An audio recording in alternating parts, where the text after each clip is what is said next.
ஆண்டவராகிய இயேசு கிறிஸ்துவின் நாமத்தில் உங்கள் அனைவரையும் இன்று வாழ்த்தி ஆசீர்வதிக்கிறேன்.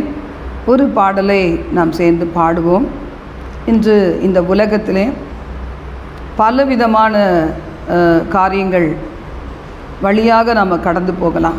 ஆனாலும் ஆண்டவராகிய கர்த்தர் சொல்லுகிறாரு, நான் உன்னுடைய திராணிக்கு மேலாக உனக்கு சோதனை கொடுக்க மாட்டேன், சோதனையோடு தப்பித்து கொள்ளக்கூடிய போக்கையும் உண்டாக்குவேன் என்று சொல்லி, ஆதலால் ஆண்டவராகிய கர்த்தரை நாம் துதித்து பாடுவோம்.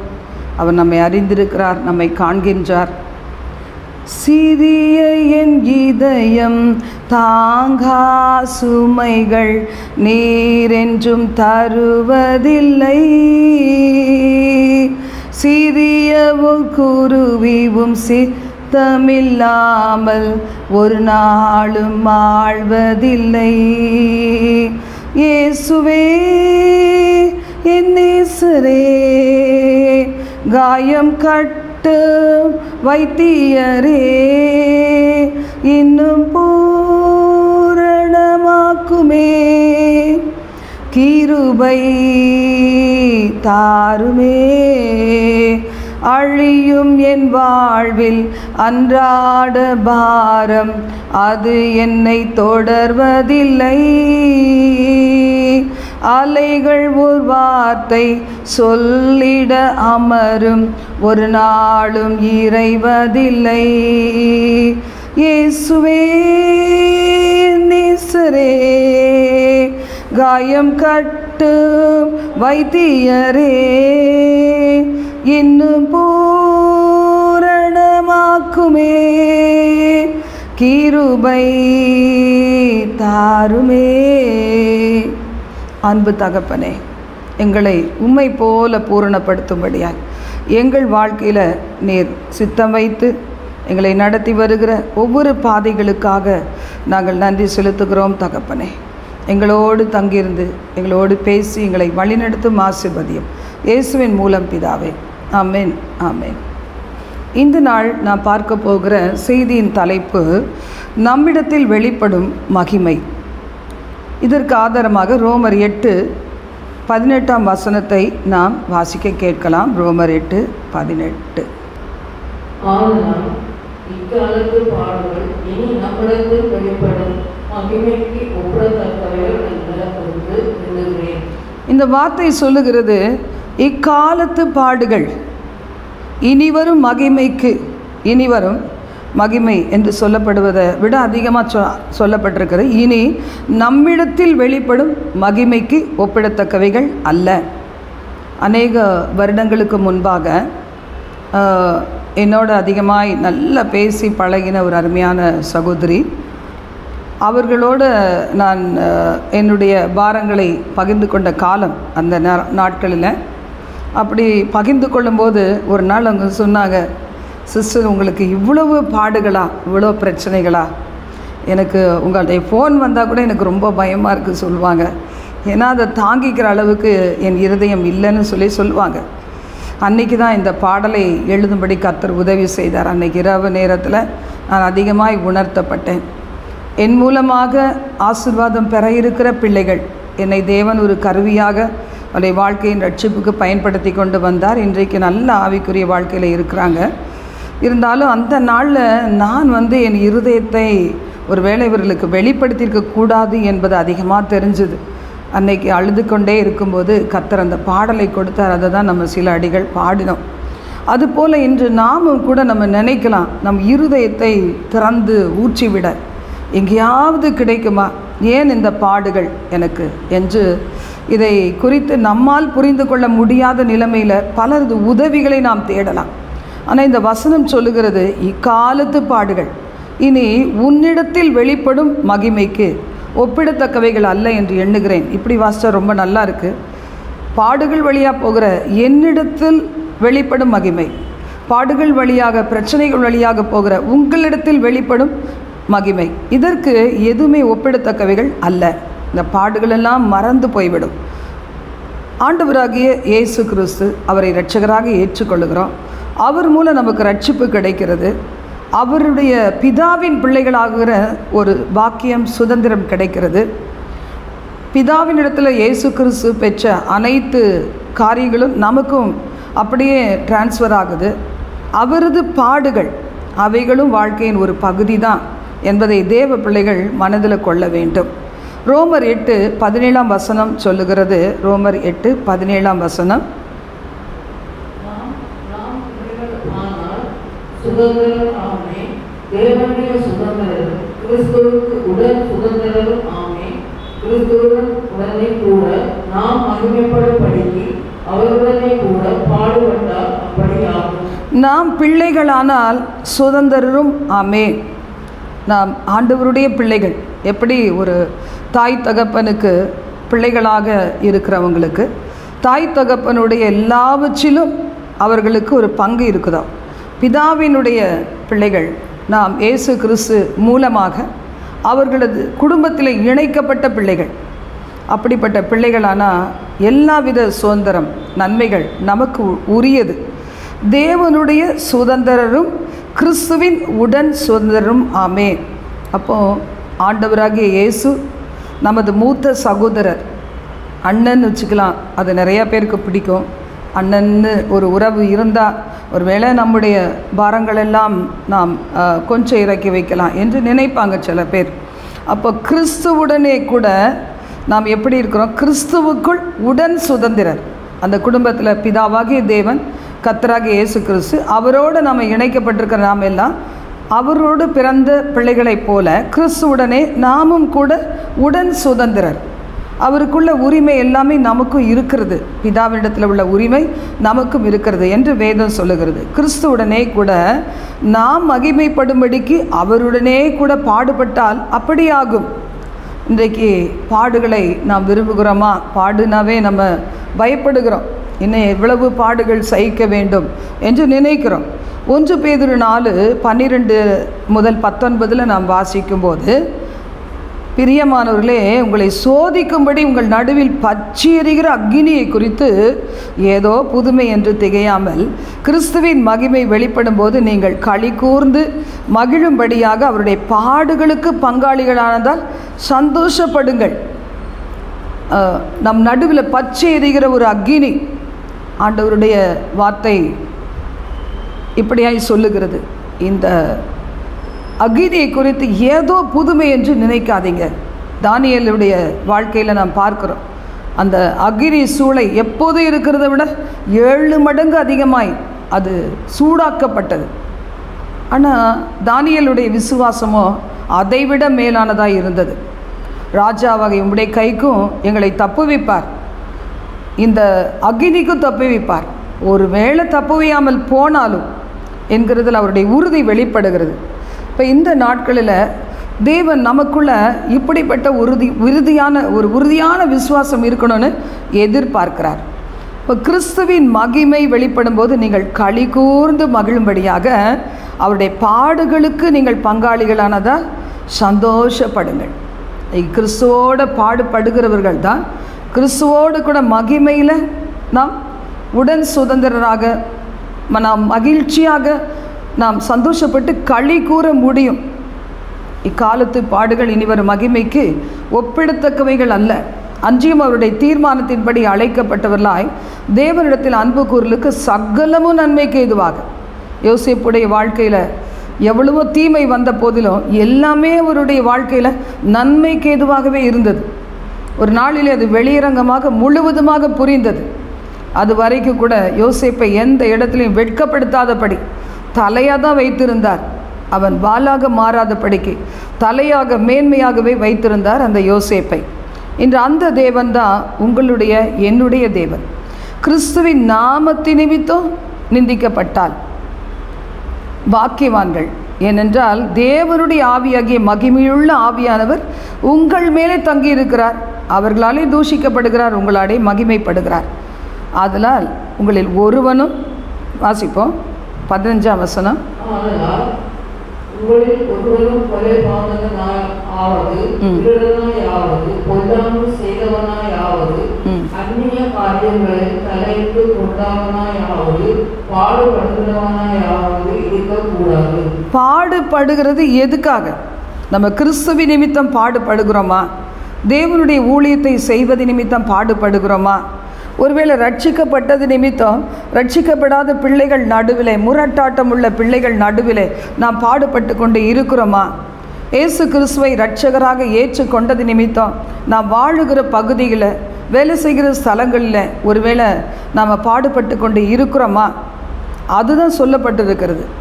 மற்றபடி கொலை பாதகனோ, திருடனோ, மற்ற பொல்லாங்கு செய்கிறவனோ, அந்நிய காரியத்தில் தலையிடுகிறவனோ, இப்படிப்பட்டவர்கள் அவங்க பாடுபடுகிறதா இருக்கிறது, செய்த தப்புக்கு தண்டனை அனுபவிக்கிறாங்க. ஆனால் கிறிஸ்துவின் நிமித்தம் பாடுபட்டால் வெட்கப்படாமல் இருந்து அது நிமித்தம் தேவனை மகிமைப்படுத்த கடவன். இன்றைக்கு நியாய தீர்ப்பு வருகிற காலம். இன்றைக்கு நாம் தேவனுடைய வார்த்தைக்கு கீழ்ப்படிந்து முன்னேறி செல்ல வேண்டியவர்களாக காணப்படுகிறோம்.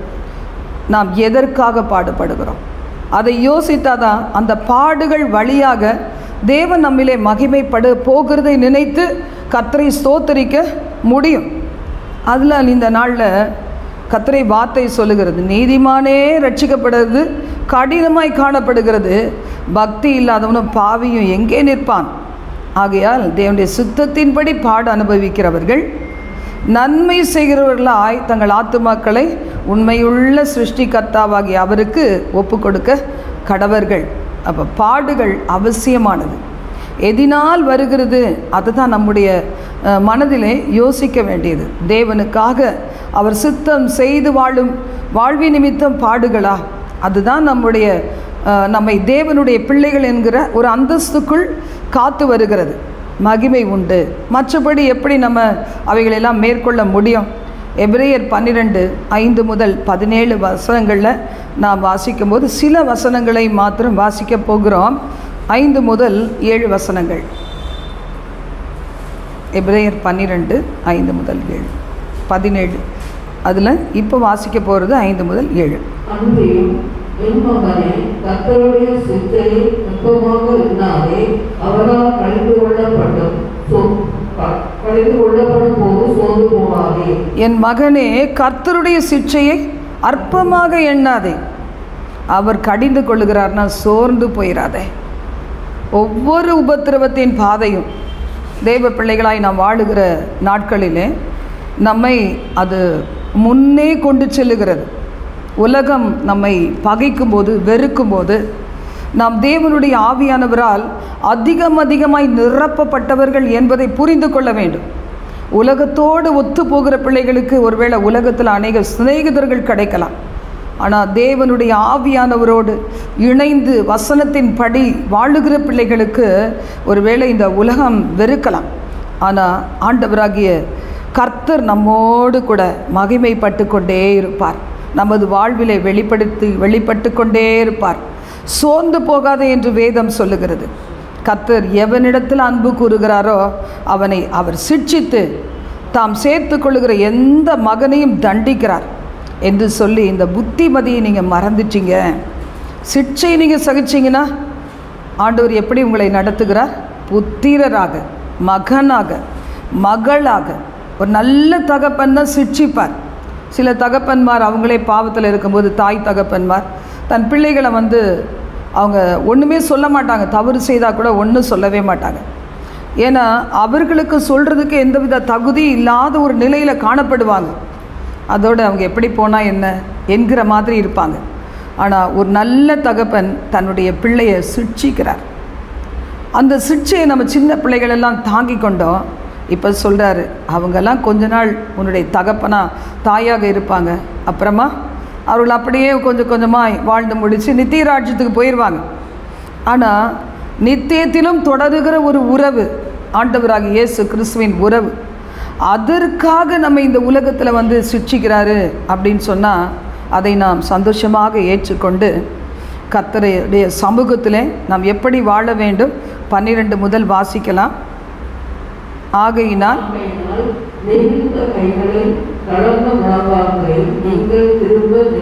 திரும்ப நிமிர்த்த வேண்டும். நெகிழ்ந்த கைகள், தளர்ந்த முழங்கால்கள், அதை திரும்ப நிமிர்த்தி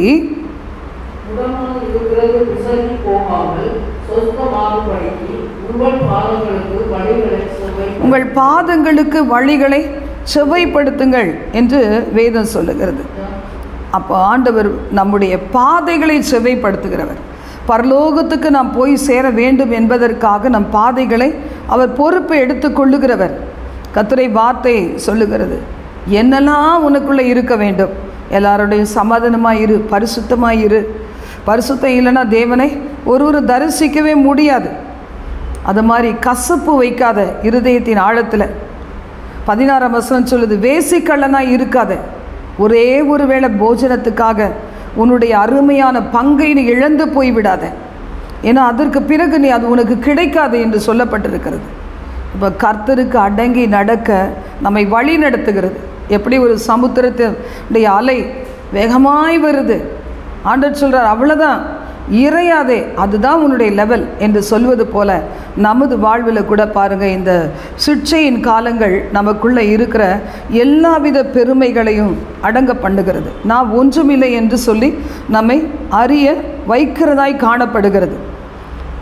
இதை நம்ம சங்கீதம் 89:9 வாசிக்கிறோம். தேவரீர் சமுத்திரத்தின் பெருமையை ஆளுகிறவர், அதன் அலைகள் எழும்பும்போது அவைகளை அடங்க பண்ணுகிறவர். நம்மை கூட ஆண்டவர் அப்படித்தான் அருமையான சில பாதைகள், அந்த பாதைகளில் அவருக்கு நாம் சரண்டர் பண்ணி இன்னமும் ஒரு பரிசுத்தத்துக்குள்ளாக போகிறது தவிர வேறொரு வழி இல்லை என்கிற நிலைமையில் நம்மை தேவன் நடத்துகிறார். கர்த்தருடைய வார்த்தை பிரசங்கியில் சொல்லப்பட்டிருக்கு, 7ஆம் அதிகாரம் 3ஆம் வசனம், நகைப்பை பார்க்கிலும் துக்கிப்பு நல்லது, முக துக்கத்தினாலே இருதயம் சீர்படும். இன்னைக்கு 10 பேரோடு நின்று சிரிக்கிறது, அதை விட ஒருவேளை நம்ம இப்படி தேவனுடைய வார்த்தைகளை ஒருவருக்கொருவர், பல அனுபவங்களை நாம் ஒருவருக்கொருவர் சொல்லும்போது, தேவனுடைய வார்த்தைகள் இப்படி சொல்லுகிறது, நாம் இப்படித்தான் நடக்க வேண்டும் என்று வேதம் சொல்லுகிறது, நாம் நடக்க வேண்டும். சில நேரங்களில் முக துக்கம், வேத வசனங்கள் நாம் செய்கிற பாவங்களை கண்டித்து உணர்த்தும் போது, பிறர் மூலமாக நாம் உணர்த்தப்படும் போது நமக்கு ஒரு துக்கம் வருகிறது. ஆனால் அதனால் இருதயம் சீர்படுகிறது. சாத்தான் நம்மை குறித்து வெட்கப்பட்டு போகும்படியாய் கர்த்தர் நம்மை நடத்துகிறார். பிரசங்கி 7:8 முதல் 10 வசனங்களை வாசிக்கலாம்.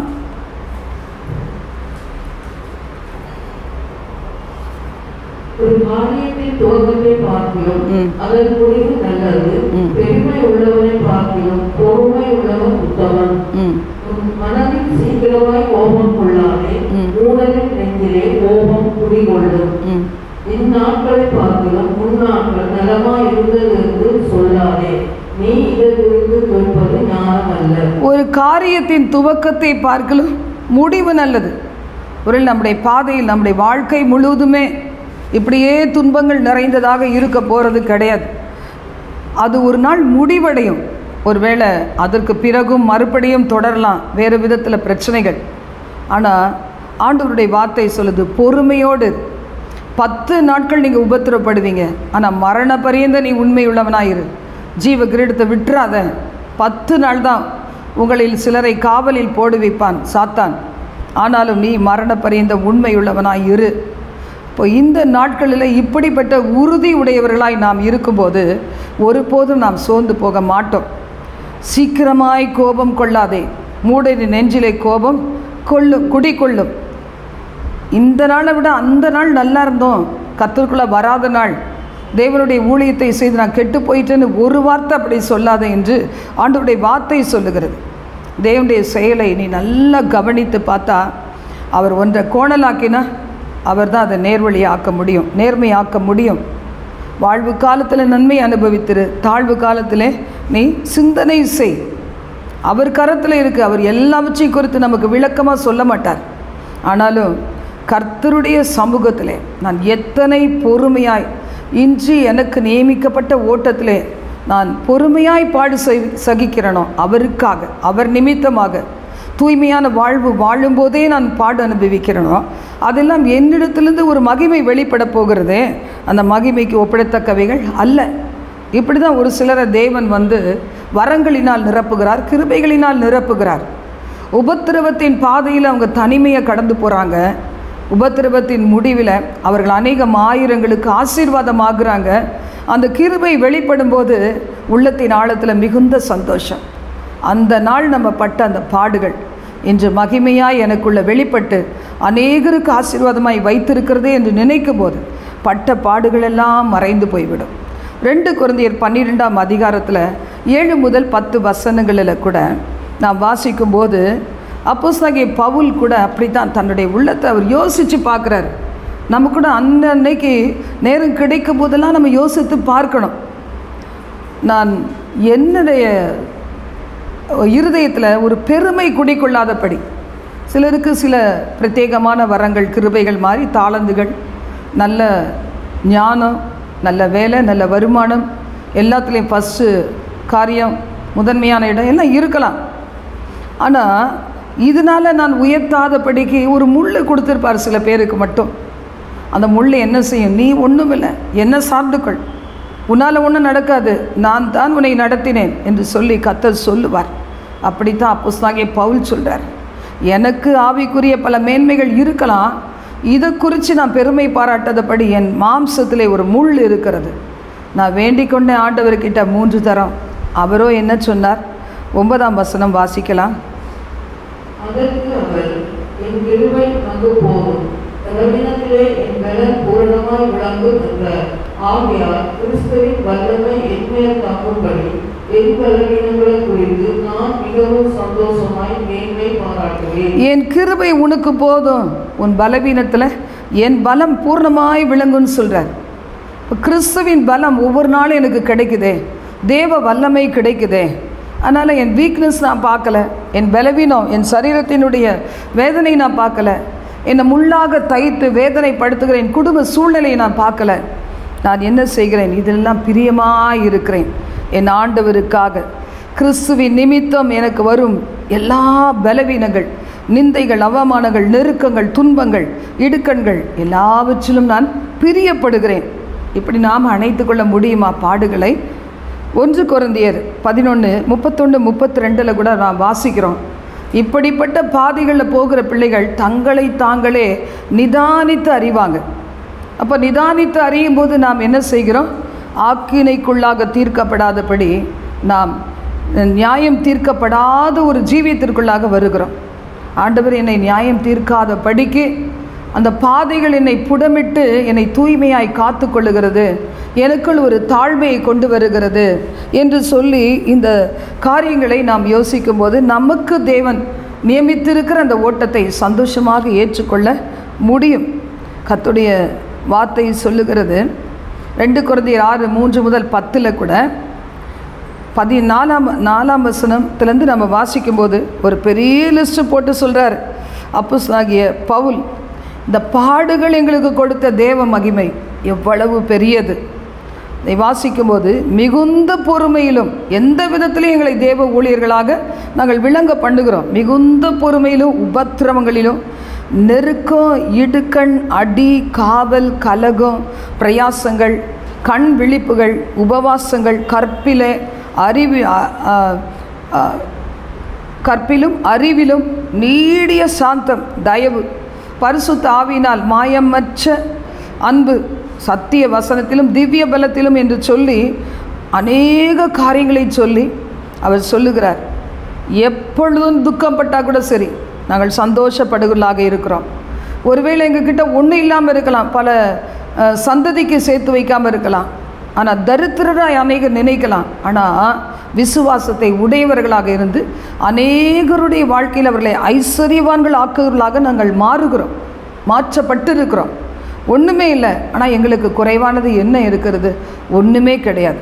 அப்படி தேவன் எங்களுக்குள்ளிருந்து மகிமைப்படுகிறார். அப்போ இந்த மாதிரி காரியங்கள் இருக்கிறதுனால இன்றைக்கி நீங்கள் கூட நடந்து போகிற பாதையில் ஒரு துன்பம் கூட வீண் போகிறதே கிடையாது. குறிப்பாக கர்த்தருக்குள்ளே வந்த பிறகு, கர்த்தரை இரட்சகராக நாம் ஏற்றுக்கொண்ட பிறகு நம்முடைய வாழ்க்கையில் வருகிற துன்பங்கள் நிச்சயமாக நம்மளது மகிமை வெளிப்பட வைக்கும். அதற்காக நாம் கர்த்தரை துதிப்போம், ஜெபம் பண்ணலாம். எங்கள் பரலோக தேவனே, இந்த சத்தம் கேட்ட தமது பிள்ளைங்களை பிளஸ் பண்ணுங்க தகப்பனே. முதலாவது பாடுகள் எது நிமித்தம் வருகிறது?